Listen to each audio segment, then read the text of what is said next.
Hi friends, welcome to my channel ABC Code. I hope you all are doing well. Today we'll be discussing about Ansible. What are the usage of Ansible? Why we will be using Ansible? A high level of architecture of Ansible, right? And I'm trying to make this session as easy as possible and try to make your base strong. This is going to be a beginner level of Ansible course and expect multiple videos because it cannot be covered into a single video. So let's start with the questions. What we can do with Ansible? In today's software world, we are having deployment with multiple servers. Multiple means not only 5 or 10 servers. It may have really big amount of servers for a single deployment. So to perform a deployment or upgradation, right, for such production or development environment, we need to configure all the servers one by one. For an example, we may have multiple web servers, may have multiple DB servers, multiple payment servers, right? And they are communicating in between using HTTP protocol, HTTP request. So to complete the deployment, we manually log into each server. So we need to copy the installable applications. We need to install that. And then we need to restart the services, each and every server. And finally, once all these things are, then we can mark that, yes, the product or applications is up and running. So this is a tedious job. At the same time, there is a big amount of downtime. I think you can understand that. So if we can automate these activities, then I think that will be the first thing. And to solve these problems and to make these activities automated, Ansible comes with an answer. So automation tester may say that what is our interest on learning Ansible? Because yes, I am an automation tester. Why I have learned Ansible. So for an example, we are sending some traffic through multiple servers where some gateway, some master, some proxy servers are there. And before sending the traffic, that means before the executions of your test case, you may need to set some configurations file, to change some configurations file such that you will be getting the expected result from that trafficking, right? Well, now let's discuss how it works. To work with Ansible, we just need to write a playbook.yml file where we can give the instructions about what are the tasks we need to perform and at which remote servers those actions to be performed. So for an example, here in this picture, you can see we have multiple servers, remote servers are there in the deployment, web servers, DB servers, backend servers, and all the servers are connected to the Ansible master systems. Now, the only requirement to work with Ansible is that all these remote servers should be connected to the Ansible master system using SSH connections. And this Ansible master is the system where we have installed Ansible. And the best part of Ansible is we do not need to install any type of agent services into the remote servers, right? So just SSH connection will be enough. And inside the Ansible master only, we will be writing the Ansible playbook script where we will be providing all the tasks and where this task to be executed. Okay. Along with that, to start with, we just need to know about two more files which are called inventory file and Ansible CFG file. On a high level to start with, we just need to have an Ansible playbook, an inventory file, and an CFG file. The Ansible playbook, as I have told, where we are providing all these tasks to be executed, where these tasks to be executed. The inventory file is the file where we'll be having the details of all these servers. Ansible CFG file is a configuration file for Ansible, like what will be timeout while executing any task. So let's start with writing one Ansible playbook and execute that. Then we can have a clear idea that how it is working and you can see the magic. Let me explain what we are trying to do with Ansible now. So let's start with this local machine.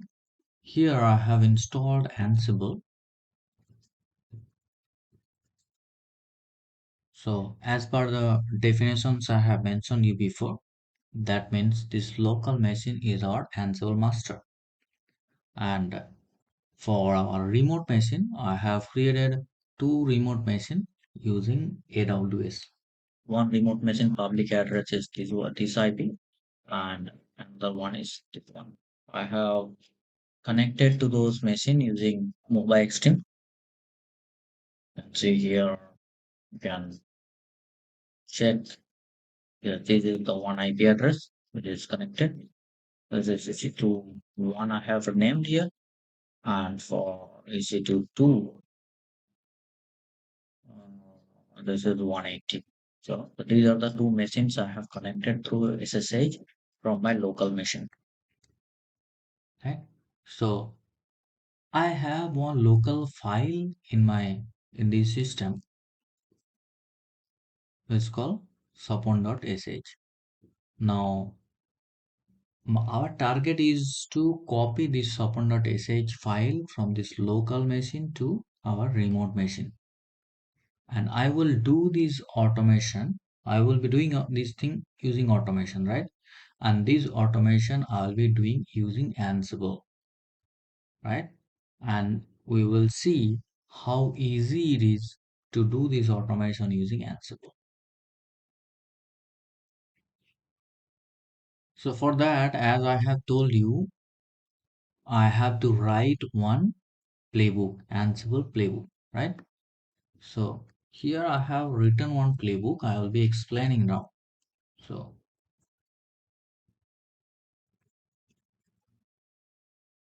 this is the playbook. In this playbook, you can see this is one play. In a playbook, there may be multiple plays. This is one play, a name I have given as configure Ansible remote. And where this play will be executed, I mean, for which hosts this play is for. This is the answer, Ansible remotes. Okay. And what are the tasks will be executed on that hosts? Here, so inside this task, there may be multiple tasks. And this is the one task here. And this task name I have given as copy file from local to remote host. Now this dash is indicating a list in YML file. I'll be explaining how the YML file formats actually works. So as of now, I just consider the dash is meaning that it's a list. So there may be another dash name can add another dash name and give something like this update one configurations file like this. So there will be multiple tasks, right? So here this is one task and this task is taking copy module. It's an Ansible module copy and it's take two arguments. One is src and destinations. The src I have given the local file path and destinations I have given the only the file name. As a result, the file will be copied at the home directory of the remote systems. Now you may have one question that what does mean by these Ansible remotes? So as we know, our target is to copy this local file support.sh from my local machine to remote machines, right? And we know the IP address of these two remote machines also. Now, how these Ansible remotes are linked with those IP address? Where is the definitions? Right, there should be some definitions which is actually linking these two things. I hope you can remember that I have mentioned you another file name is called inventory file. Now inventory file is responsible for these definitions, for this linkage. So let's open inventory file. So here you can see I have defined these Ansible remotes and inside that Ansible remotes I have given hosts. That means there may be multiple hosts. And here Ansible 1, Ansible Remote 1 and Ansible Remote 2. These two I have given my personal name, and here their properties. This Ansible users is actually Ansible parameters. The Ansible users value I have given, Ansible hosts I have given, and this is the Ansible SSH private key file. I have used PM file, and you know that Ansible required only one conditions to be satisfied to work is that remote machines should be connected to the Ansible master using SSH connection. So for SSH authentication, I am using .pm file here. Similar is Ansible remote 2. Here I am using the same same username, which is actually the EC2 users is the default username for all EC2 in AWS. Ansible host is actually the IP address of another remote machine I have created in AWS. So, and Ansible key is fine. And this is not that much important, so I'll be explaining it later. So now we are done with that. So now we'll be running this script and we'll be checking that how it is working. To run this playbook, I'm using this sudo ansible playbook is the command. Then I have to provide that which inventory file I'm running using inventory.yml.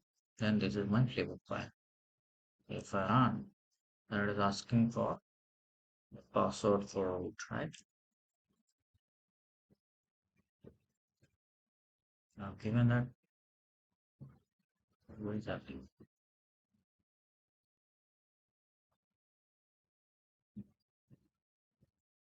See, these two changes are done.